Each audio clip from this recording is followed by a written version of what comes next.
മതനിരപേക്ഷമായിരിക്കേണ്ട കേരളത്തിന്റെ സർക്കാരിന്റെ നീക്കങ്ങളിൽ തീവ്ര ഇസ്ലാമിക അജണ്ടകൾ പിടിമുറുക്കുന്നുവെന്നുള്ള ആരോപണങ്ങൾ കഴിഞ്ഞ കുറെ കാലമായി ഇവിടെ ഉയർന്നു കേട്ടുകൊണ്ടിരിക്കുകയാണ്. അതിപ്പോൾ ചിലരുടെ അസൗകര്യം മൂലം കേരളത്തിലെ സ്കൂളുകളിലെ സമയം മാറ്റാൻ നിവൃത്തിയില്ലാതായപ്പോഴാണ് എങ്കിലും നോമ്പുകാലത്ത് നോമ്പ് തുറക്കുന്ന സമയം ഇസ്ലാം മതവിശ്വാസികളെ അറിയിക്കാൻ നഗരസഭയുടെ പൊതു സൈറൻ ഉപയോഗിക്കാനും 2 ജീവനക്കാരെയും 1 മേൽനോട്ടക്കാരനെയും അനുവദിച്ചുകൊണ്ട് ഉത്തരവിട്ടപ്പോഴായാലും അത്തരം ആരോപണങ്ങൾ ഉയർന്നതാണ്. ഇപ്പോഴിതാ കേരളത്തിന്റെ ഭരണതലത്തിലും ഉദ്യോഗസ്ഥ വൃന്ദങ്ങളിലും മതനിർബന്ധിത അടിച്ചേൽപ്പിക്കലുടെ മറ്റൊരു മകുട ഉദാഹരണമായി മാറിയിരിക്കുകയാണ് എറണാകുളത്ത് നടക്കുന്ന ജില്ലാ ക്ഷീര കർഷക സംഗമത്തിന് ഹലാൽ ചിക്കൻ ബിരിയാണി വിളമ്പാൻ പിണറായി സർക്കാരിന്റെ ക്ഷീരവികസന വകുപ്പ് പുറത്തിറക്കിയിരിക്കുന്ന ടെൻഡർ. എറണാകുളം ജില്ലാ ക്ഷീരവികസന വകുപ്പ് ഡെപ്യൂട്ടി ഡയറക്ടറായ സഫീനയാണ് ഈ ഉത്തരവ് ഇട്ടിരിക്കുന്നത്.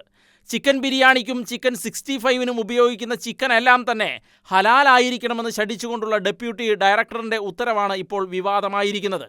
കേരളത്തിലെ പൊതുജനങ്ങൾ എന്ത് കഴിക്കണമെന്ന് പോലും തീരുമാനിക്കുന്ന തലത്തിലേക്ക് കാര്യങ്ങൾ ചെന്ന് എത്തിയിരിക്കുകയാണ്. എല്ലാ മതങ്ങളെയും തുല്യരായി കണ്ടുകൊണ്ട് മതനിരപേക്ഷ നയങ്ങൾ നടപ്പിലാക്കേണ്ട സർക്കാർ മറ്റു മതസ്ഥരെ കഴുതകളാക്കിക്കൊണ്ട് അവരുടെ കൂടെ ചെലവിൽ മത അജണ്ടകൾ നടപ്പിലാക്കുന്ന തരംതാണ ഏർപ്പാടുകൾ അങ്ങേയറ്റം ധാർഷ്ട്യം നിറഞ്ഞതാണ്. സർക്കാർ ഉത്തരവുകളിലോ ടെൻഡറുകളിലോ മതപരമായ വാക്കുകൾ പാടില്ല എന്ന ചട്ടം നിലനിൽക്കുമ്പോഴാണ് അതെല്ലാം കാറ്റിൽ പറത്തിക്കൊണ്ട് ഹലാൽ ചിക്കൻ ബിരിയാണി വിളമ്പാനുള്ള ഉത്തരവ് പുറത്തിറക്കിയിരിക്കുന്നത്.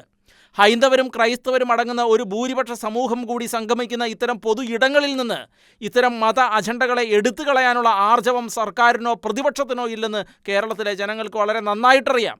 പക്ഷേ ഇത് ഭരണഘടനയുടെ തുല്യതയ്ക്കും പുരോഗമന സമൂഹത്തിനും എതിരാണ് എന്ന് ഓർത്തിരിക്കുക. ഇത് പ്രതിഷേധാർഹമാണ്.